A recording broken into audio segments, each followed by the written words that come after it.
শহীদ মোহাম্মদ ইসমাইল হোসেন রাব্বির বোন। মঞ্চে আসার জন্য অনুরোধ করছি শহীদ মোহাম্মদ ইসমাইল হোসেন রাব্বির বোন মিম আক্তার আপুকে।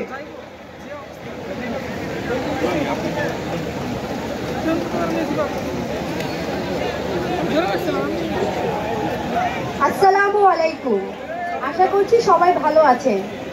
আপনাদের মনে আছে 5ই আগস্টে দুই বোনের কাঁধে ভাইয়ের লাশ। সেই দুই বোনের মধ্যে আমি এক বোন মিম আক্তার।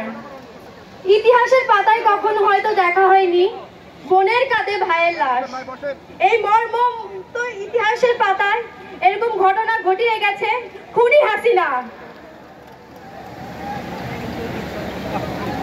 আমি শহীদ ইসমাইল হোসেন রাব্বির বোন 2024 সালের গণঅভ্যুত্থানের পর ছাত্র জনতার নেতৃত্বে যে নতুন রাজনৈতিক দলটি বাংলাদেশে আত্মপ্রকাশ করতে যাচ্ছে তার নাম জাতীয় নাগরিক পার্টি। আমি প্রথমে জাতীয় নাগরিক পার্টির আহ্বায়কের এবং সদস্য সচিবের নাম ঘোষণা করছি।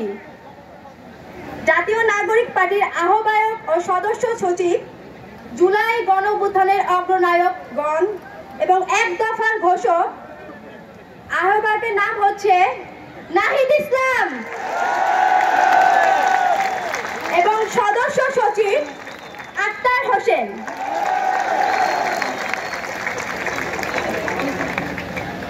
ধন্যবাদ সকলকে।